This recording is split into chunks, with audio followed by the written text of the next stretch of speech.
right, welcome to our regular scheduled Board of Education meeting for Monday, October 21st, here at Lakewood Elementary School, which I am excited that this vision collectively amongst all the board members is coming to fruition this evening, our first in the community Board of Ed meeting. So we're hoping to, bring this road show to different elementary schools in different parts of East Hartford throughout the remainder of the school year. But thank you all for coming this evening. So with that being said, please stand for the Pledge of Allegiance. Of the United States of America, and to the republic for which it stands, one nation, under God, indivisible, with liberty and justice for all. Mr. Biggins, roll call, please. Chris Draney. Present. Carol Harris. Patrick Biggins here. Vanessa Jenkins. Present. Rebecca Bettencourt. Present. Thank you. Are there any amendments to the agenda, Secretary?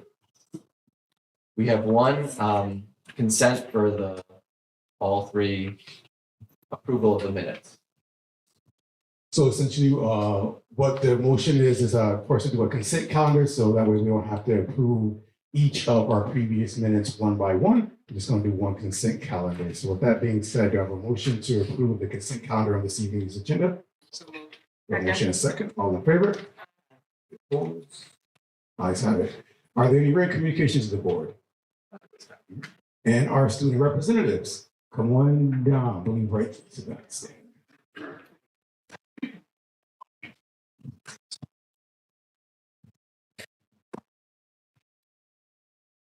Good evening, everyone.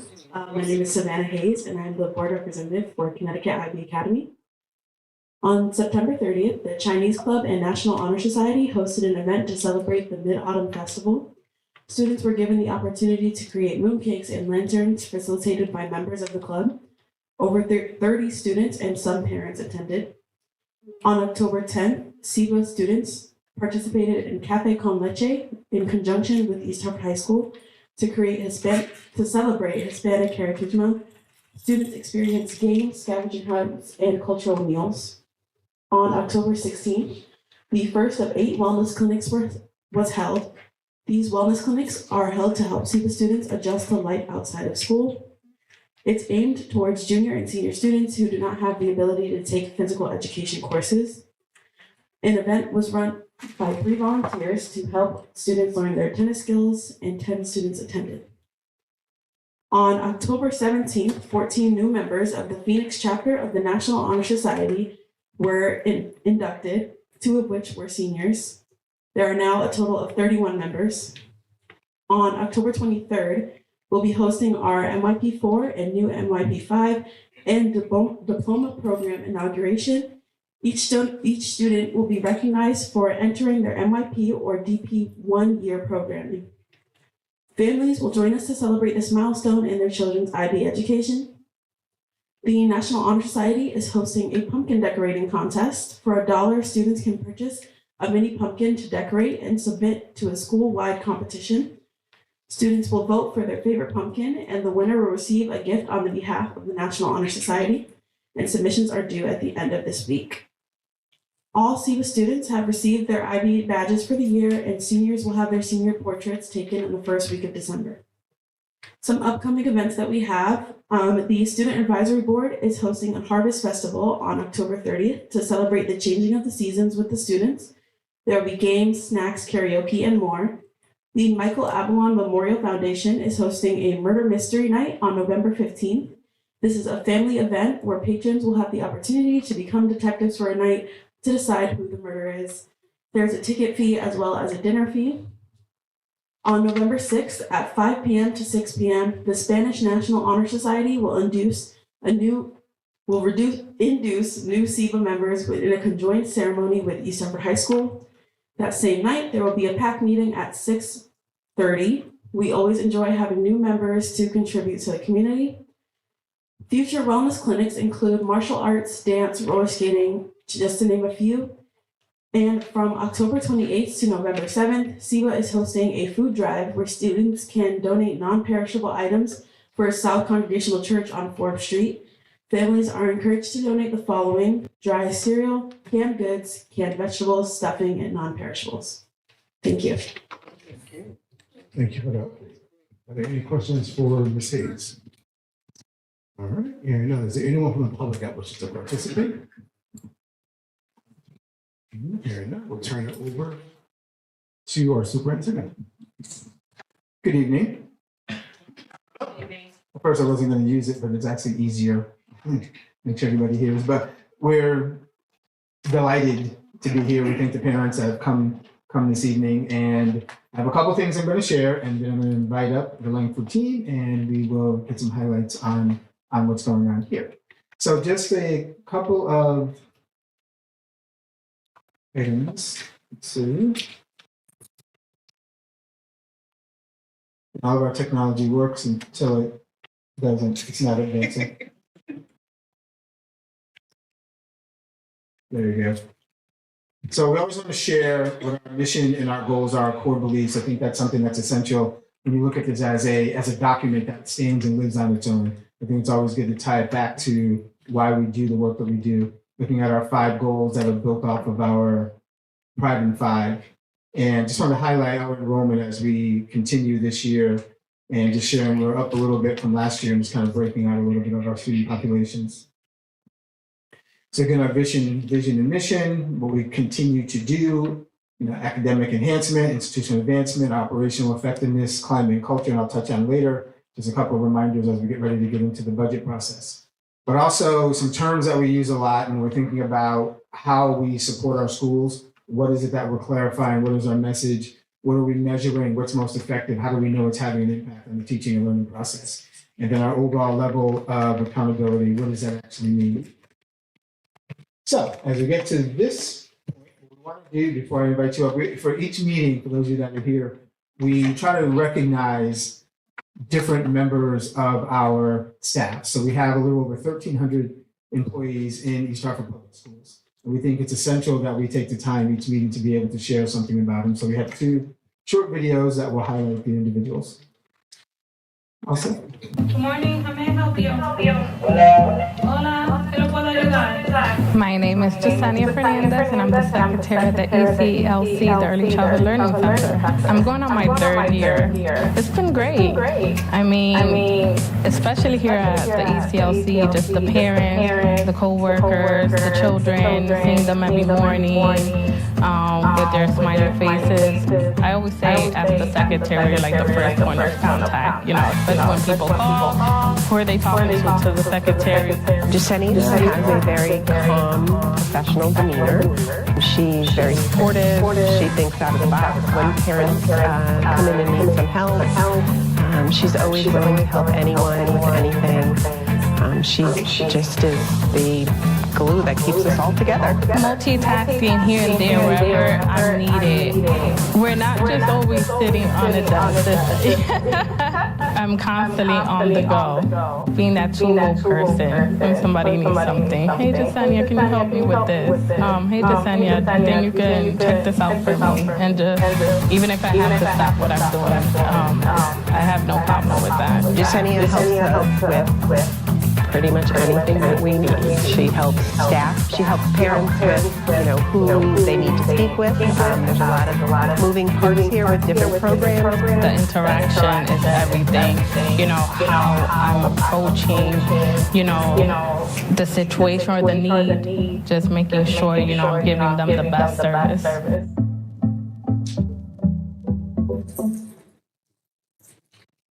Thank you. And then we want to also recognize Heather McKinney, an art teacher at Norris School. I wasn't supposed to push the button, but we did. We're going to dive back into your project. I'm Heather McKinney, and I'm an art teacher at Norris Elementary School. I've been in East Hartford for about 16 years, 13 at Norris. I teach 6 classes a day, kindergarten through 5th grade. So I see them in the beginning when they're learning the building blocks, their shapes, their colors, how to hold a pair of scissors or glue things together without them falling apart. And then by 5th grade, they've developed their own artistic voice. Mrs. McKinney encourages students to take risks. She encourages them to think outside of the box. She has a way of giving them a dot, a line, a squiggle, and helping them create magic out of it. Sometimes they'll come in and be like, am I doing this right? And it's like, no, there is no right or wrong. This is about you telling your story or you expressing yourself and just diving in and getting messy and having fun. That's the best part. She's an asset to our school community. She builds confidence in students as artists. She builds a community within our school as an artistically forward school, and we really enjoy seeing the new projects as they get hung in the hallways. I have giant bulletin boards everywhere. I think there's probably like 15 in the school. And they have so much pride in seeing it hung up and on display. That pride of like, I made this. Lots of times they don't think they can. And then that final like, wow, I did this. Art is all inclusive, right? Everybody can make art. So the idea is to try to get everybody to develop that love for art and not just those few kids that you look at and you're like, oh, they're the artist in class. My mom was an art teacher, my grandmother was an artist. Like, it was just in our blood to do art. And so getting to share that love is really special.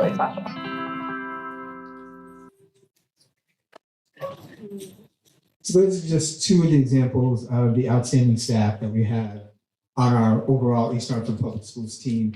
And I do want to recognize Laura Roberts because she's the one who continues to put these videos together for us to take that time to recognize the team that we have. She's our communications director. So thank you. And also, so we have a congratulations to our Board of Education for their leadership, another leadership distinction. I'm not sure if Mr. Harris wants to speak to it or not. Okay. So I think, having the opportunity to work with different boards and working with this board here, I think that the level of collaboration and consistency that they've had over the years speaks volumes for the work that we're able to do in our school system, the level of support that they have for me in this role, but for all of our entire team. So we're definitely thankful and grateful for that. And so congratulations to our board for this accomplishment. And now I'm going to invite up Ms. Peck, and she can introduce, I think you're going first, or the student's going first. Yeah, the students. Okay. You can introduce yourselves.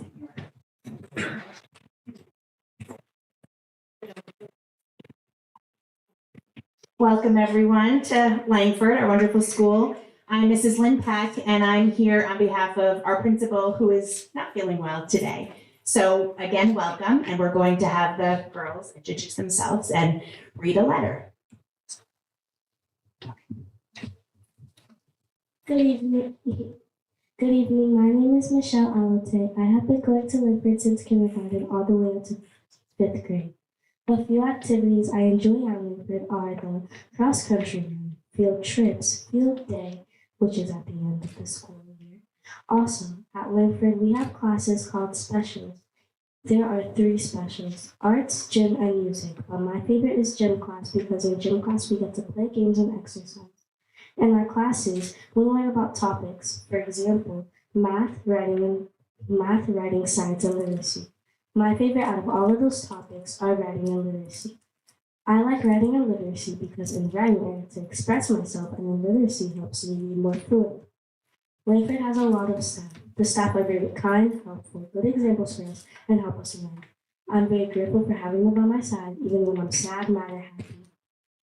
Our Langford staff are also there to help us get through tough times and much more.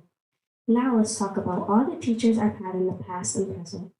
My first ever teacher was Miss Peck, who was my kindergarten teacher. My first grade teacher was Miss Mullins. Second grade teacher, who was Mrs. Goron. My third grade teacher, Mr. Picard.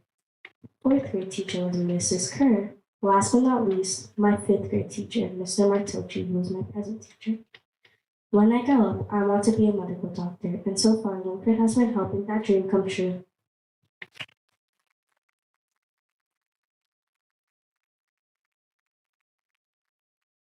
Good evening. My name is Oksana Rivera.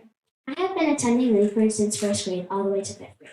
Activities I enjoy at Langford are field day, library nights, cross-country runs, field trips, and assemblies. My favorite specials are music, gym, and my favorite subjects are math, science, and reading. The Langford mascot is an owl. The mascot's name is Ollie the Owl. At Langford, we have RAPS rules. RAP stands for respectful, responsible, active learners, positive role models, and safety. At Langford, all the staff are kind, generous, and helpful. Langford has helped me build my confidence, and I am thankful for everything the teachers have done for me, especially my teachers, Mr. Martocci, Ms. Kerr, Mrs. C, Mrs. Serio, and Ms. Weaver. It is my last year at Langford, and I am going to miss everyone when I'm in middle school. The staff has helped me learn in many different ways, and I am so grateful for everything. When I get older, I want to be a veterinarian, nurse, or a teacher. In the future, I'm going to need what I learned at Langford to help me achieve those goals. This is why I like going to Langford.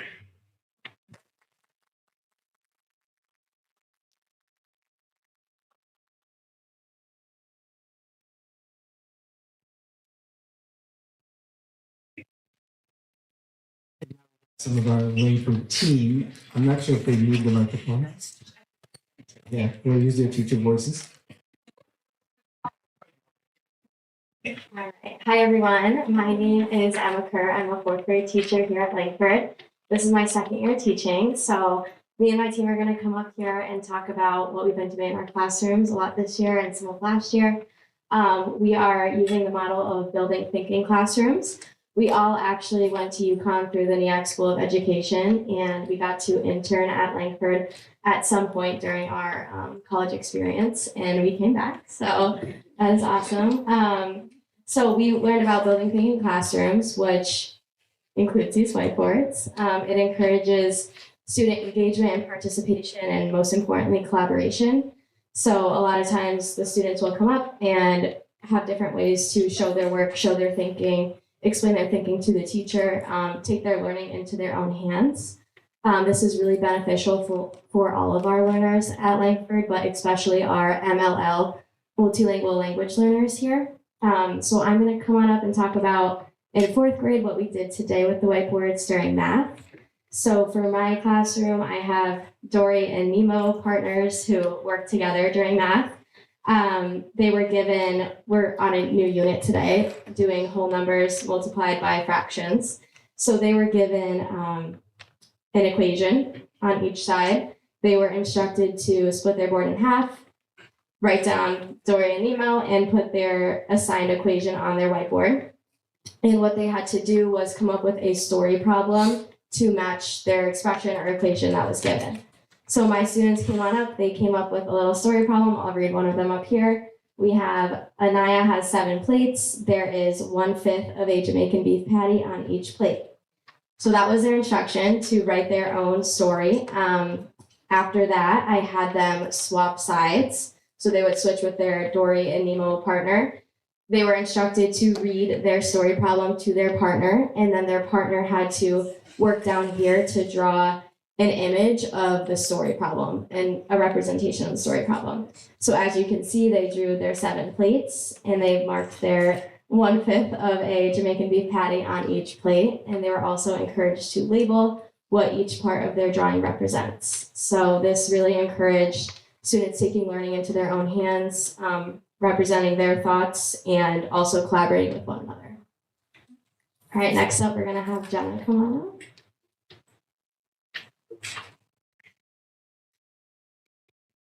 Everyone, my name is Jenna Wagner. I'm a third grade teacher here at Langford, and this is my first year teaching after just graduating from UConn in the spring. So this is an activity that I've been doing with my students related to what they're learning in their phonics program through UFly. So it first started off by we were learning about open syllables and closed syllables and 1-syllable words.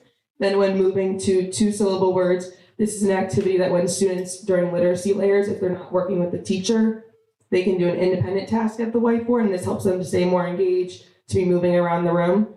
So they're provided with a list of 2-syllable words that they rewrite here, and then they work with their partner to break them into the 2 syllables based on what we learned about the vowel sounds and how we break the 2-syllable words into 1 syllable. So this again helps them to stay more engaged and to collaborate with their peers versus just doing a worksheet at their seat where they could be doing the same activity. This helps them to be more engaged in collaborating with peers.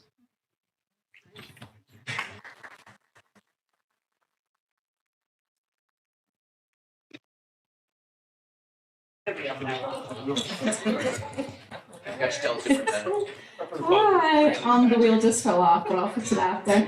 I'm Sam Petrick. I teach 2nd grade. It's my 2nd year teaching. So I wanted to show you what we were doing in math today. We're working on story problems, so they're word problems. We encourage students to read them 3 times. They can underline what the story's about. They can circle what they can count in the question, and then they solve it. The strategies we're working on right now are they use their blocks, so they're base 10 blocks. And they draw a picture, which is a base 10 diagram, and then they can use equations to solve. So instead of Lilo and Stitch, I have peanut butter and jelly partners. So they're working with their partners on this side of the board. After they finish solving, there's a sentence done down here that says, we can solve by, and then I give them kind of the language I want them to be using. So, really putting their strategy into words. And then after that, they get to switch sides. So they have another set of peanut butter and jelly partners on the other side.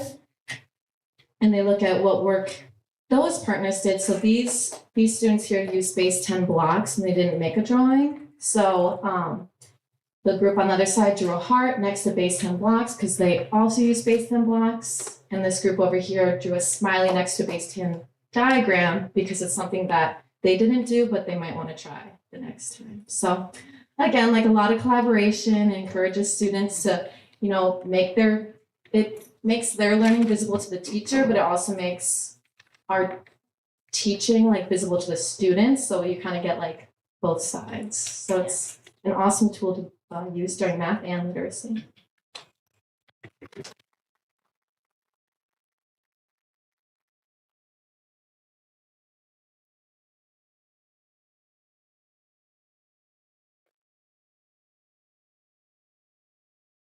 Hi everyone, I'm Marie Breton. I am a first year, 4th grade teacher here at Langford. I also just graduated from UConn. I was an intern here last year, which is awesome. I'm going to show you what we did today during our reading lesson. So Jenna showed us some phonics work, but the whiteboards have also been really great for our reading curriculum. So the goal of today was referring to details in a text to explain an answer. So when we're using an answer, we want to have proof, we want to have evidence. So when students got to their whiteboards, this paper was already here. It had the learning target and it had the 3 parts of how their answer should look. So step 1 was restate the question. Step 2 was use text evidence with a sentence starter there in the text it says. And step 3 was to explain that answer with the sentence starter. This shows me that. So students were given 3 different colors of whiteboard markers, which they loved, and they answered their questions with those 3 colors. So they said they restated the question, they used text evidence, and then they explained their answer. This shows me that.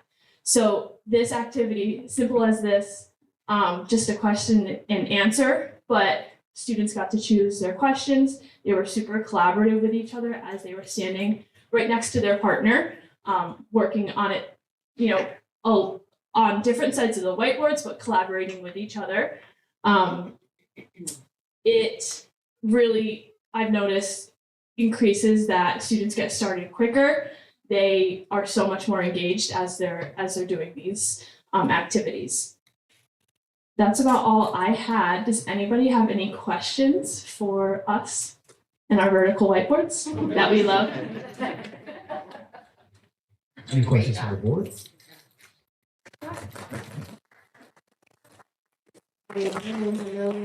Beautiful new teachers.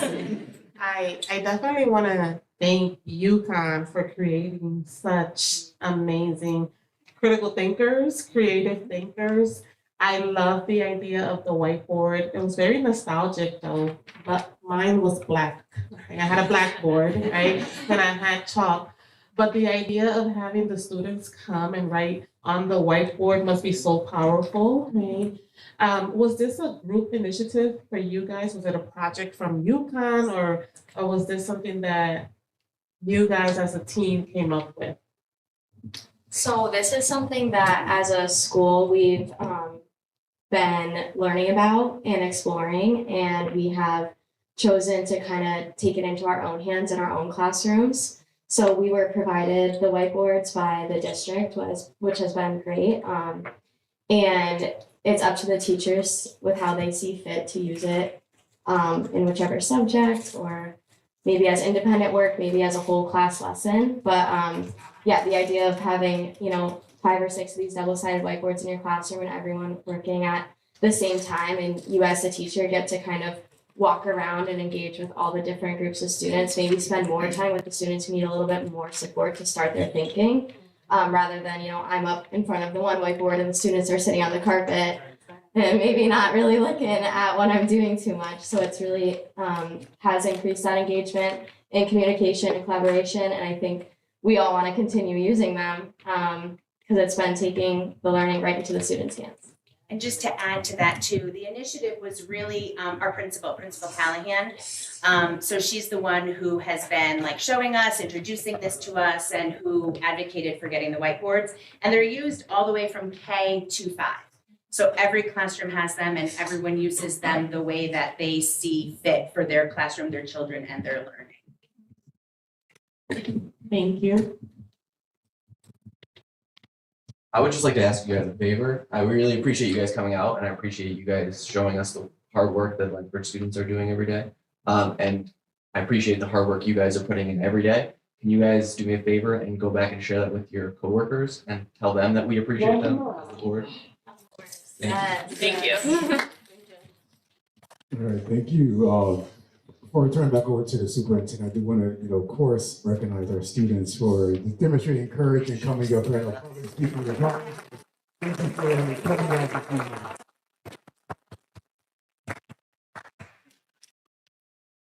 And as we, thank you. And so I have to apologize to Ms. Callahan because I went out of order. Students, you guys are actually supposed to be last with the student reflections, but it's better to start off with them, so it was good. But just highlighting a couple of things, and Ms. Becker, thank you for chiming in about the whiteboard, because it is something coming in last year and being able to see them in the classrooms, and she had asked about being able to get more of them.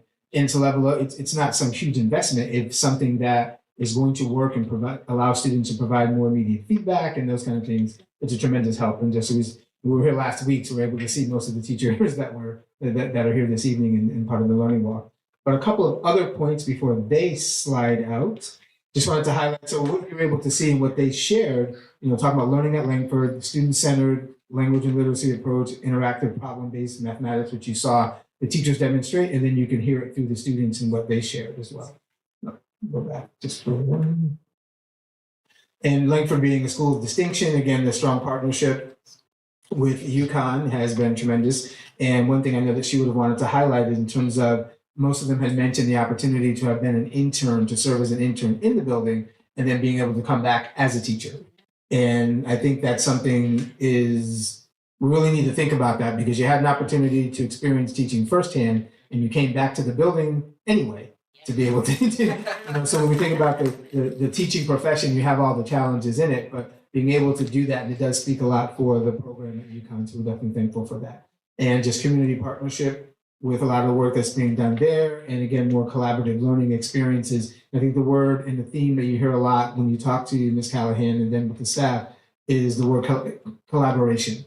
And we think about being accountable to one another, and people always want to know, well, how do we move the needle, so to speak?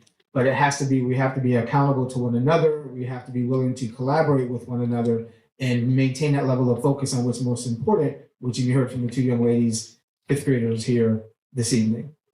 So that, before we move on to the next piece, that's it. Thank you for coming. Thank you. And we'll take care of the wheel on the other whiteboard. So Mr. Revezzi's here, so.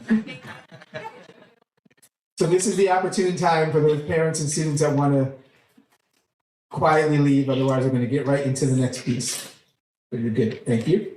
So we talk about health equity, and I always think it's important. It's great to be here this evening because each meeting we try to share different pictures and those type of things of where we are in our buildings.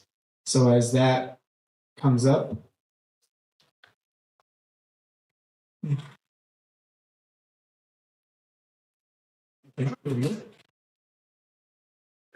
That's the end of the slide that we have. We must not have the latest slide. Okay, so we'll speak to it. So skip over the picture. One of the slides that will be in the document, it covers it's called epidemic of loneliness and isolation. So there's a report from the Surgeon General's office, and it really breaks out the challenges that we're encountering right now. We're talking about social connection and the importance of that in the world that we're in. And we hear from the teachers, we hear from the students, but unless we're making sure that we're paying attention to our individual needs, the relationships that we're working to build in our overall community, we're going to continue to deal with the isolation that is a result of the pandemic. And although people think we're far away from it, we really haven't. So the results that are there and a lot of the things that we need to continue to do is making sure that students have an understanding of what it is that we need to do to connect with one another.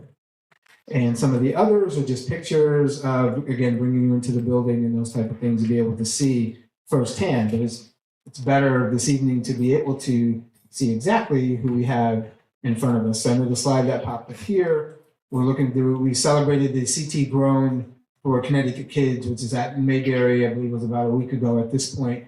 And just looking at when we talk about health and wellness, well, what are we eating? What are we making sure that we are really working toward and seeing how we're having that level of influence? And the farm that's here in East Hartford is the one who supported the food for the event. There it is, the epidemic of isolation. Okay. So on this one, I'll just touch on it one more time. So look at the individual pieces, the individual relationships, community, and society, but see how we break it apart. And there was a link that's in the document, but we'll be able to share it as well. I believe it's about 48 pages. So I'm not expecting for you to read it word for word, but that's why it's showing some of the diagrams is very important to get a sense of where we are. So you can see that picture right there, the students working on the whiteboards. So again, being able to just share the bottom right, we've gotten away from recess at middle school. So what the middle school, East Hartford Middle School is doing, they've created a way to be creative during that lunch period to get students up and out and about outside during part of that lunch period. So they'll find a space inside because our middle school has a pool and 2 gyms. I always remind people that it used to be a high school. So people forget that that's not the typical type of middle school. And again, just more visuals when we think about hands-on, having students, we talk about engineering practices, but the student on the upper left working with Legos and just trying to be creative as possible. More students on that bottom left, again, working with another whiteboard. And some of the other schools are starting to use them too, but it did, in fairness, it did originate from my understanding and from where I've learned the last year and a half from Langford. So Ms. Callahan really has pushed for that to get it into our classrooms. And again, just when we have opportunities, you have the girls soccer team at the bottom, the band coming in at one of the football games. To me, everything counts. What are all the different experiences that we're putting out and that we're having for our students? And at that point, I want to ask, where's Tia? There she is. We're going to cover our Q1 financial update.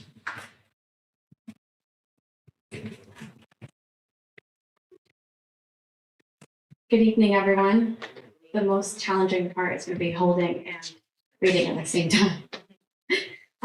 So quarterly, we come to the board and we present our financials. And this time we're presenting our Q1 financials, which are very preliminary numbers. We're gathering our data so we could run better forecasting for the upcoming quarters. So starting off with staff vacancies, we ended Q1 with $2.8 million in staff vacancies. Our HR director is working hard in retaining and onboarding staff in the next few months. So we will see that number drop in the next quarter. Then we have sped tuition. We ended up fiscal year 24 with a 24% over budget. We are projecting to be 14% over budget. Our private placement out of district has decreased in the last few months. We are at 29 students right now. We're trying to bring students back in district and trying to support them as best as we can. Our magnet numbers ended the quarter with 420.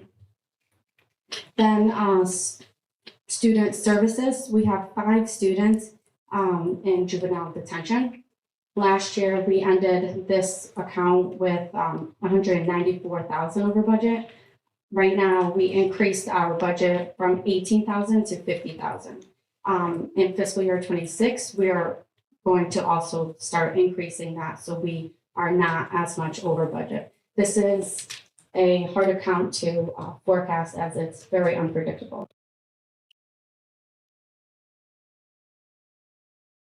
Next, we have SPED legal fees. We are closely monitoring this. We ended up fiscal year 24 being 33% over budget.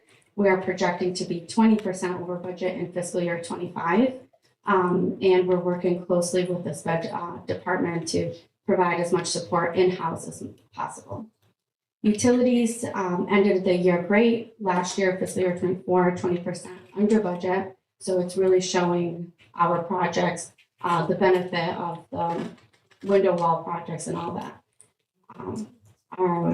Woodland revenue. Last year was the first year that we actually captured 100% of our revenue.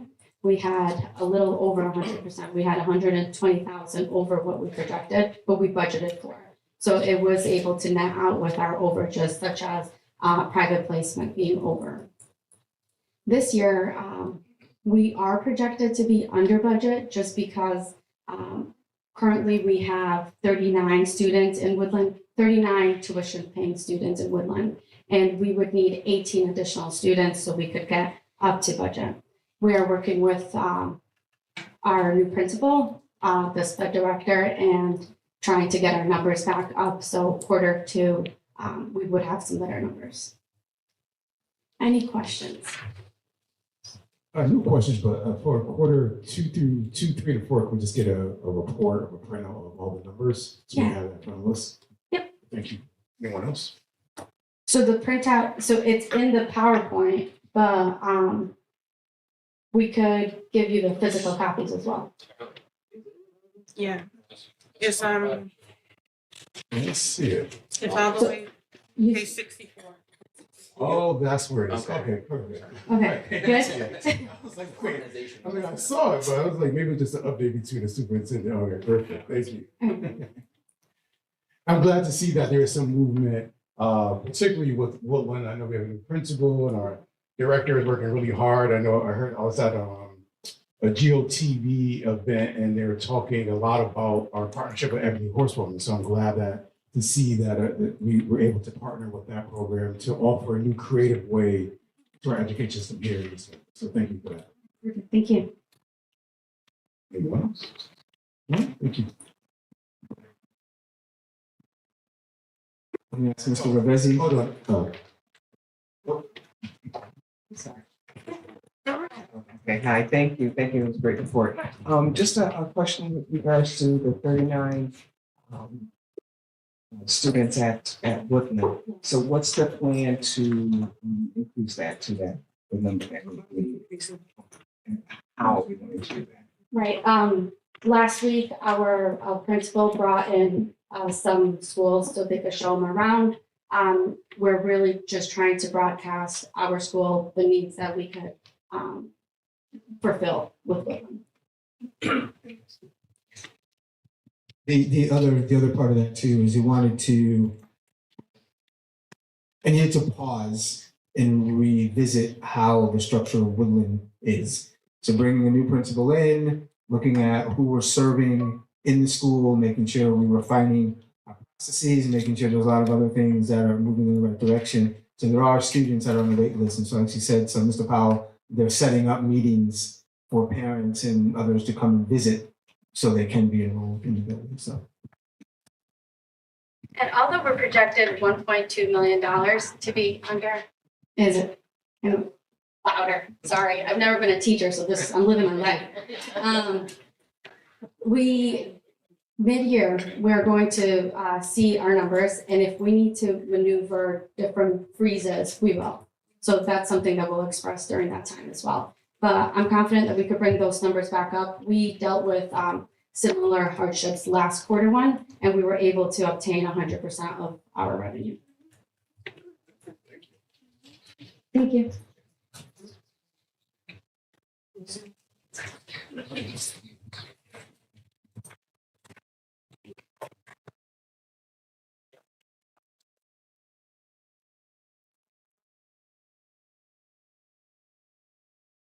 Good evening, everyone. How are you tonight? Hopefully you have a nice, good evening tonight with all of our great presentations. Our facilities department within the district has been very busy this summer, producing a lot of good projects. But before I begin, I just wanted to kind of give you a little expo on what takes our department to get to this point. This is really the end result. The final process of the project is the completion, but there's a lot that goes to these projects that really goes unsaid, unspoken. So I just want to kind of review that a little bit with you to just give you an idea of what we have to, what the process is. First process is to come up with a conceivable idea what type of project we should do.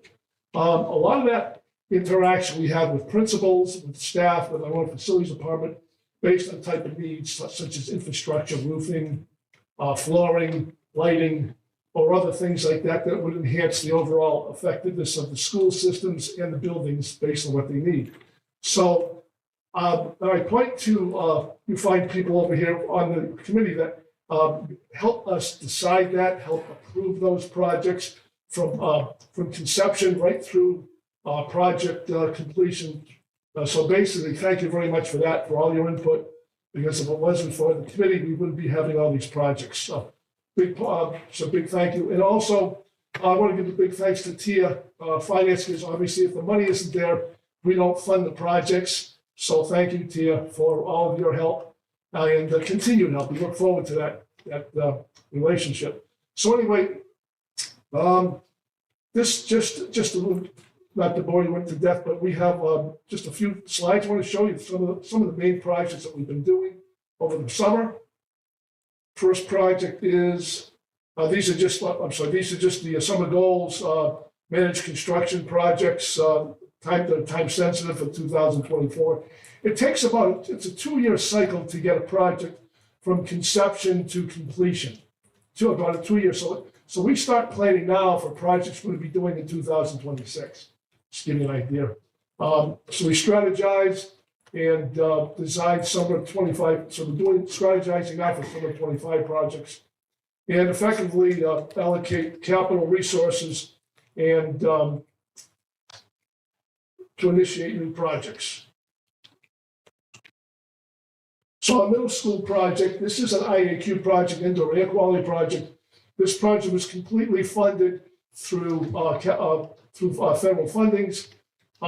This was a project that was part of an initial school-wide project, district-wide project to air condition 11 schools. We had some additional monies available, so we ended up having 45 additional classrooms at the middle school air conditioned. As you can see, the top left picture is called a cassette, and that basically delivers the air. It's called an evaporator in the professional terms. That actually delivers either cool air or warm air, depending on what you need for each classroom. Those rooftop units on the far right side, those are called compressors or heat pumps. And they are, you can see the multitude of those units all across that roof on the middle school. And those are all piped in through the ceiling. And there's lines that go, cooling lines that go all the way through to each classroom to deliver the refrigerant to all those cassettes. So it's it was a very, very complicated project because we had to obviously penetrate through the basement, through classrooms, through the chaseways in the walls.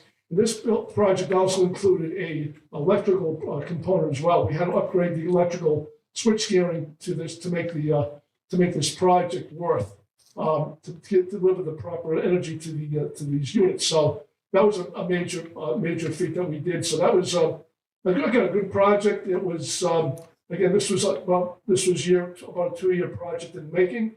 So this completes our IAQ portion of the cooling. So we basically cooled almost 300 classrooms within a 2-year period. Picton window project. This was a window and door project that we completed over the summer. As you can see, new windows, new insulated windows to replace the aging single pane windows that weren't very energy efficient.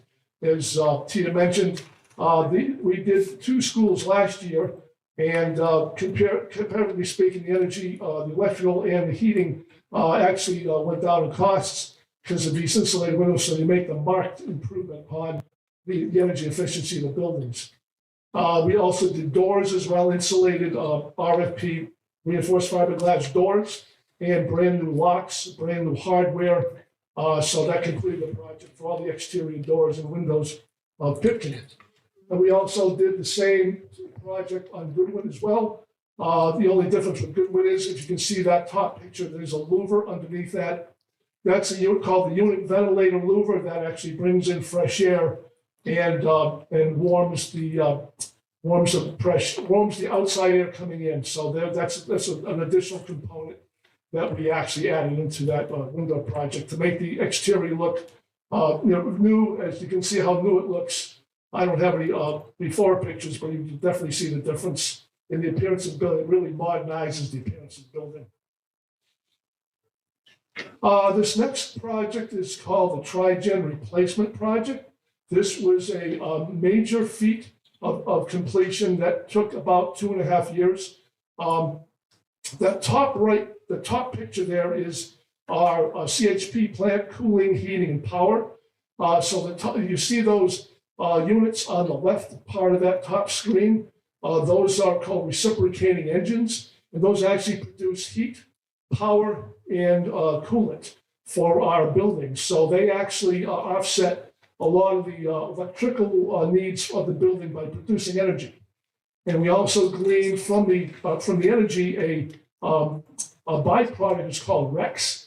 They're actually energy credits that we actually sell to dirty producers of power. So it's a mandate that if they're using dirty power, they have to buy RECs. So we're actually selling RECs on the market through a broker, and we get money back from that REC program. So that's one of the benefits of that program.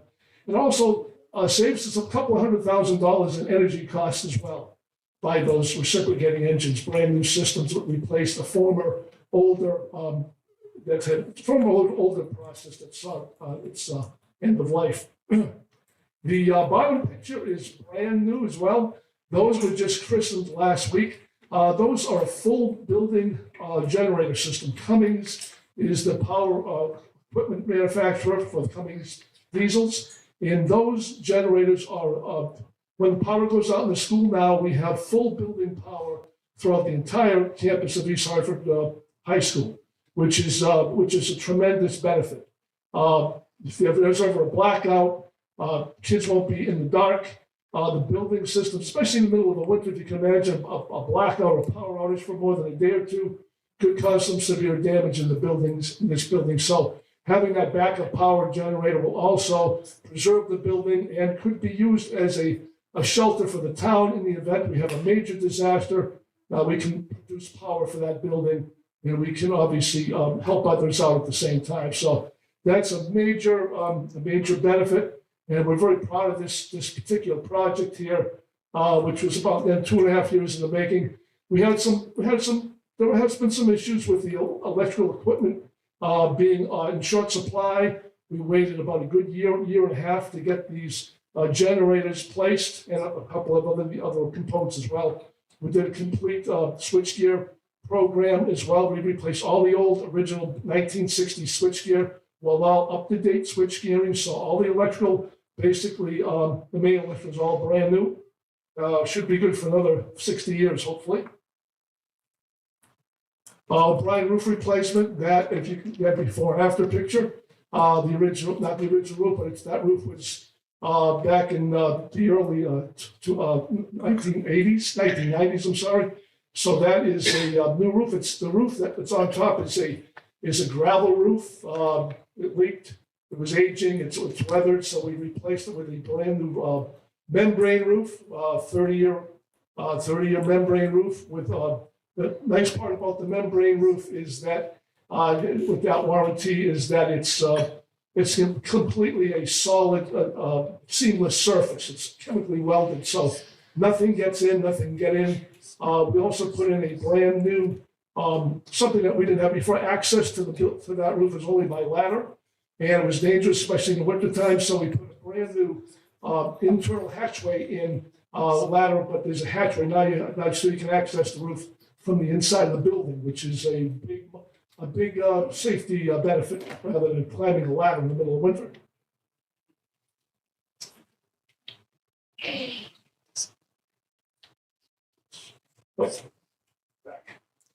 Middle school roof, did the same thing with the middle school roof. That was a much larger roof. Again, it's an EPN membrane roof. Again, basically same situation. We have the hatchways we just replaced some of the ladders and the hatchways, existing hatchways. So that was another benefit for this project. Synergy CNC Lab Classroom. This was a grant partners. The physical plant portion was part of the grant to develop a CNC laboratory classroom. And we actually just installed electrical the week before last. So that was the final process of the project. So we have electrical now that goes in through. We had to put a brand new transformer and upgrade the electrical based on the power requirements of this project. So the equipment is in place. It is powered up. So we basically have desktop CNC machines called mini mills, which is on the bottom screen, and the top screen is the larger one of the three larger mills that is installed, and currently it's being programmed as we speak. In the next week or two, they'll be operational. So they'll be able to have a CNC energy. This energized so CNC lab classroom can continue. So they can. I said I would like to be the first person on the block to watch one of those machines make something, because it's amazing what those machines can manufacture. They can make anything basically. So I've asked to be part of that christening project. We'll get some pictures for you, Laura. I'll be there. Okay, you'll be there. Good. And let's see. Again, these are some of the major projects done. Hockenham Steam Tunnel. Not a very invigorating project from the standpoint of above ground, but once you're below ground, you can appreciate this late 1940s steam piping, and the coating around it was asbestos. So the existing addition was, if I had an emergency that I had to send someone in that, let's say we had a major steam leak. First I'd have to shut the building down, then to be able to get into that building to patch up the steam, I couldn't send anybody in, I had to do an abatement. So that would, so if anybody knows what process is for removing asbestos, anything asbestos, it's weeks at a time to get approvals, especially in school. So we proactively removed all of the asbestos. We patched up the piping, repaired the piping, put brand new non-asbestos insulation on, and there's the byproduct. We also put hatchways in because there was only one very small, you can see that's not a full, that's about probably 4 feet, 4.5 feet tall. So it's what we consider a crawl space. So it was a safety hazard not having more than one access to it. So we put actually three hatchways in floor mounted so we can get into various areas. So it's not considered confined space anymore because we have more than one entrance and exit. So that was an improvement. Picton Goodwin Sunset Ridge Middle School, we put additional security entrances in. They are, so basically what you're seeing the internal secondary entrance. These secondary entrances are automatic or controlled electronically through electronic access control systems. So basically what happens is the office has control through the outside door as well as the interior door. So there's a cushion of margin of safety in between. So if someone gets inside that doesn't belong through the front door, there's a secondary door that they must be able to, they can control at the office. So we can keep people out or we can keep people safe in between. So it's a nationally recognized security device that we installed in these 3 buildings. And I think the electrical just got installed the last week or so. So they're both operational. All 3 schools are operational now with this new additional security entranceway system.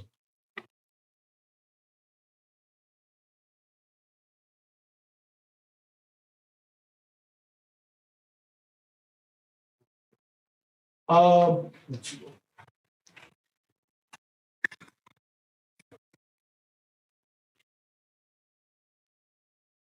Okay, all right. High school softball renovations. This is a practice field. As you can see, the top picture is the original practice field that is overgrown. Not very nice. The field was in an area that was continuously saturated with water and very poor drainage. Really couldn't play any type of safe ball on it. So we had a grant to redo the softball field, and it was 100% funded by the state, which is nice. So you can see the bottom portion of it. We actually moved the field to a different location to get the sun out of the eyes, and also for better drainage area once we moved it over. And so it's all brand new. The field is basically all brand new. We stripped about 3 or 4 layers of topsoil off. We put brand new good drainage underneath, stone drainage, and we put new topsoil over it. And all that was hydroseeded. Put a brand new infield in with real good infield clay that can withstand the type of softball play that they do. And back screen is also brand new as well. Again, this is just kind of the basis is that we can build on this. But we just had enough money just to do the foundation and to get the legwork done for this softball field. Maybe one day we might turn it into a performance field, but at this point, where we have it, it's a really good solid practice field. I'm going to let it rest a little bit. We want to establish grass on it before we play on it. Should be able to play on it next spring. Tennis court resurfacing. We were over the last year. The school had taken over the tennis courts, which are behind Seabound High School. These tennis courts were maintained by the town, but they were used by us. But we had a concession made with the town where we took ownership of the tennis courts. Now we schedule the tennis courts. And one of our goals was to at least start redoing the tennis courts, redoing the courts themselves. So we had a grant from SEBA to install a basketball court. So instead we said, let's take this money, be a little bit more creative with it. And instead of installing a brand new basketball court, let's do a multi-surface court on one of the tennis courts, as you can see in the picture. So that tennis court looked like the top picture to the right. The greenish floor it was all marred. It had cracks in it, and we put a brand new playing surface on it. That's a rubberized, tiled surface, and actually those are interlocking tiles that you see on that court. So it's a multi-purpose court. I was there last week. Kids were playing basketball on it. I asked them how's the court. They loved it. The ball bounced real well. It had good traction on it, and so we've got portable basketball hoops that I'm showing in the picture, but there's portable basketball hoops there that can go up and down based on what the needs are. So the capital project is we're going to be redoing the other courts as well. Not that, that's going to be just like that, but we're going to be redoing the other courts for tennis and for other type of play as well. So that's in the future. And these are just some of the responsibilities that the Department of Facilities has. Custodial operations, fleet maintenance, landscaping, major capital projects, maintenance operations, district safety and preparedness falls under us, student transportation, school district reservation system, our school today, various trade contractors, we're responsible for pest control, asbestos, utility tracking, life safety management. I'm sure I left out a few. Just some statistics about buses, just to give you an idea of our bus transportation coordinator actively pursues making sure that kids get to school and back home safely every day. So you can see some statistics. One that really stands out is how many miles a day the buses travel. Over 4,900 miles. That's a lot of miles a day to put on the roads here for transporting kids back and forth. So as you can see, it's a very busy a very, very busy system. Takes a lot of initiative to get going and to maintain, but we do a good job at it. Very proud of what we do for transporting our students back and forth. And that's about it. Any questions? Thank you. Any questions? So since we're here at Langford, I saw that there's new basketball hoops outside. Did we have anything to do with that? Yes. All right. Yes. These are just some of the major projects, and thank you for asking that question. So I forgot to mention, in your slide, you'll have a little bit more detail on some of the other projects. I don't think that was included. That's a real. I know. We look at that as a real minor project. It's important, but yeah. And the potholes. Well, the carpet, yeah, we put new carpeting, and that's in part of your slides. Yeah.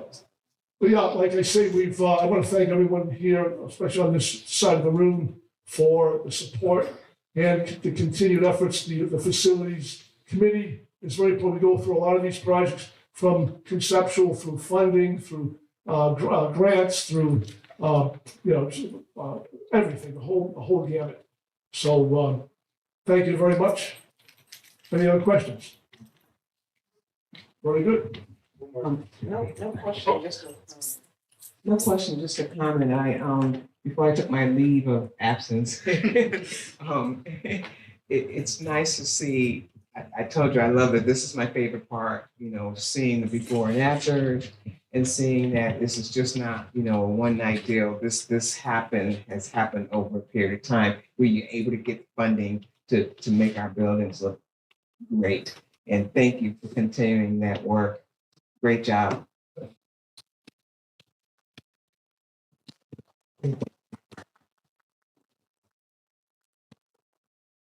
Thank you, Mr. Vezzi. And I'm going to use this will be the last slide for my presentation. I'll hand it back to Mr. Harris. But we know we're in the budget process, but I think it's good. This was going to end with this slide because it touches on everything that you've been able to see that we discussed this evening.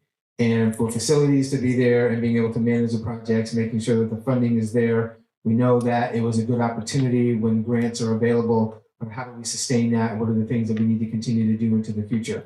And also looking at other things that are happening in our buildings. And we talk about the academic, the access and equity. We look at graduation rates in terms of from pre-K all the way through what is the objective. And it's to really prepare our students to be critical thinkers and being able to make the best decisions and choices for themselves and understand how they engage and interact with the rest of the world. The parent engagement piece, our extracurriculars, really seeing how we can make more in elementary schools, looking at intramural sports and those type of things, having students be able to participate, be part of a team, have an understanding of what those opportunities look like before they get to middle school. And just one other point is in terms of the marketing, branding, we use those things and it's more of, some corporate type of language sometimes. But when we look at what it is that we've been able to, what Langford is doing here since we're here this evening, how are we making sure that individuals are understanding and seeing the great work that's here? That our schools are not just an option, but they are not just a viable option, but they are a destination to be able to prepare our students to have a successful career in middle school, high school, and beyond. So again, as we dig deep into the budget process, we're going to have a lot of meetings coming up, a lot more discussion about it, and we'll have more details. But I always want to paint the picture about what is it that we need the funding for. And I always make it very simple when, in this capacity to say, it's not my money, it's my job to make sure we're doing right by it. Making sure individuals are seeing this is their school system, this is our town, what is it that we need to have in place so we can keep moving forward in the right direction. So to end with that, Mr. Chair. All right, thank you. Next, I will, under no old business, under new business, I'll call down Ms. PZ for our East Hartford High SEBA trip to Costa Rica.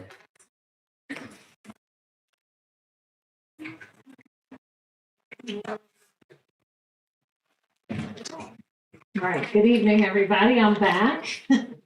I'm back to propose and ask for approval for us to return to Costa Rica in 2026. We would like to go over April break again, which would be April 13th through April 18th. It is the same exact trip that we just returned from this last April. It's the same company, the same tour. The only difference in chaperone is a different male chaperone because the one that was there last year has left the district. The cost of the trip is $2,490, which is just under a $2,500 limit, but we do have additional costs of insurance for the trip, which we require every student to take, as well as the bus transportation to JFK. So because of that, we did get 2 quotes from other vendors, and they were all well above $3,000. So I'm just asking for your approval because that will allow us to do fundraising. We intentionally plan the trip to be every 2 years to give the students enough time to raise money so that they can afford all the costs of the trip. And after this one, I'll be back soon to ask for approval for our trip to China, which will hopefully also be in 2026. Thank you. Any questions for Ms. Peasy? Any more chaperones?